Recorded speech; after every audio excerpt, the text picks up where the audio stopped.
Bonjour, je m'appelle Antoine et je vais vous raconter une histoire, mon histoire. Celle-ci s'est déroulée il y a quelques années, dans mon pays natal en Afrique, au Togo. Je vivais dans une petite maison avec mes parents. J'allais à l'école et je comptais devenir pilote d'avion plus tard. Mes parents n'ayant pas assez d'argent pour me payer toutes ces études, je devais beaucoup travailler à l'école pour me donner un avenir meilleur. J'aimais beaucoup notre village, surtout parce qu'il y avait une fille que j'aimais beaucoup, nommée Sheila. C'était notre voisine et elle était vraiment très belle. Une beauté ébène dont j'étais fou amoureux. Nous sortions ensemble depuis trop, voyons notre avenir ensemble. Je m'imaginais vraiment l'épouser et faire d'elle ma femme lorsque je serais indépendant. Mais le problème est que j'étais encore un peu pauvre. Cela ne déplaisait pas à Sheila, du moins c'est ce que je pensais. Mais alors, à sa mère, c'était une autre histoire. Sa mère, Madame Sophia, était contre notre union. Et gare à nous si elle nous croisait. On devait se cacher et parfois fuir pour pouvoir être ensemble.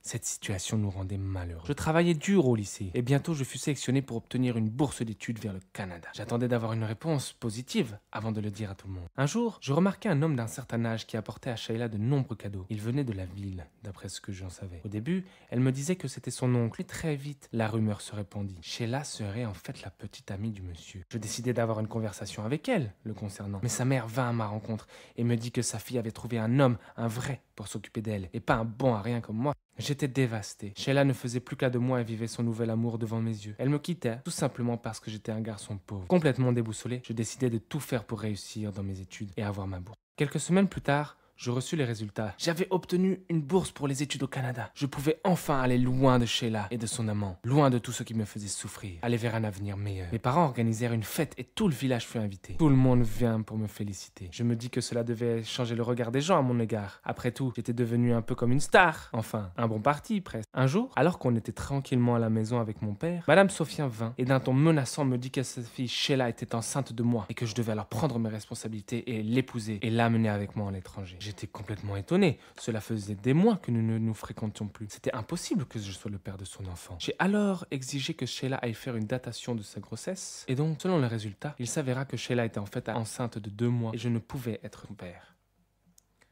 Quelques jours après, Sheila vint me voir chez moi. Elle pleurait comme pas possible, disant que son nouveau copain était déjà marié et ne voulait en aucun cas s'occuper d'elle et de sa grossesse. Elle me dit qu'elle avait été idiote d'avoir suivi l'argent plutôt que son cœur. D'après elle, sa mère l'avait influencée. Et elle m'aimait toujours. Sur le moment, j'avais beau être attendri par ce qu'elle me disait, j'ai pensé à tout ce que j'avais subi ces derniers mois. Aussi, je décidai de l'ignorer. Sa mère était peut-être l'auteur de notre séparation. Et Sheila n'avait jamais pensé à avoir une conversation avec moi pour m'expliquer ce qui se passait. Je vous raconte cela car je viens de recevoir une lettre de Sheila. 6 ans après les faits, elle me dit regretter encore aujourd'hui de n'avoir pas suivi son cœur. Elle a rejeté sa mère après mon départ pour le Canada. Et elle élève aujourd'hui son fils seul, qu'elle a appelé comme moi Antoine, en ma mémoire. Et elle me souhaite une bonne continuation.